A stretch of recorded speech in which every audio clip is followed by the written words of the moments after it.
क्योंकि ये फाइलम जो है आर्थ्रोपोडा फाइलम, इसमें लगभग 1,25,000 स्पेशीज को अभी तक देखा जा चुका है। ये एक लार्ज फाइलम है और इस लार्ज फाइलम में लगभग 70% जो स्पेशीज हैं ये इंसेक्ट वाली हैं। मतलब इस फाइलम की जितनी स्पेशीज है वो कैसी हैं, इंसेक्ट हैं। तो इस फाइलम के कुछ जो कैरेक्टर्स हैं, नर्वस सिस्टम, तो नर्वस सिस्टम यहाँ पर कैसा होता है, अगर आपको याद हो मैंने एनालिडा में बताया था कि जो नर्व कॉर्ड है वो वेंट्रल साइड पर प्रेजेंट होती हैं और कितनी होती है, 2 होती हैं और कैसी होती है, सॉलिड होती हैं। तो यहाँ पर भी सिमिलर नर्वस सिस्टम पाया जाता है, solid ventral double, solid ventral double, याद रखिएगा नर्वस सिस्टम कैसा है, सॉलिड है, वेंट्रल साइड पर है और कितने हैं, 2 नर्व कॉर्ड होते हैं, है ना।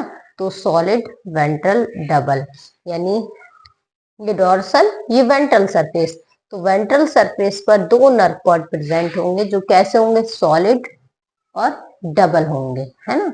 तो सॉलिड वेंट्रल डबल क्या होते हैं, यहाँ पर नर्वस सिस्टम प्रेजेंट होता है। अब इनके सेंसरी स्ट्रक्चर आपने देखा होगा कि बड़े बड़े बड़े बड़े एंटीनी ऐसे करके जो कॉकरोच है वो घूमता रहता है, तो एंटेनी होते हैं। तो इनके हम सेंसरी ऑर्गन की बात करते हैं, किस तरह से ये जो कॉकरोच होता है वो कितनी जल्दी जल्दी जल्दी जल्दी अपने अपने से घूमता रहता है। तो इनके सेंसरी स्ट्रक्चर्स की बात करें तो डिफरेंट सेंसरी स्ट्रक्चर्स इनमें प्रेजेंट होती है। इनमें एंटीनी प्रेजेंट होते हैं, इनमें कंपाउंड आई होती हैं, इनमें स्टेटोसिस्ट प्रेजेंट होता है।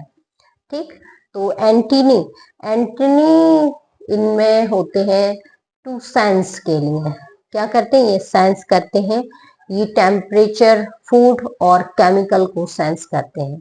ठीक है, एंटीनी के द्वारा क्या करते हैं ये, to sense temperature, chemical and food. कहीं पर भी अगर खाना रखा होगा तो बड़ी जल्दी ही ये सेंस कर लेते हैं अपने एंटीना से।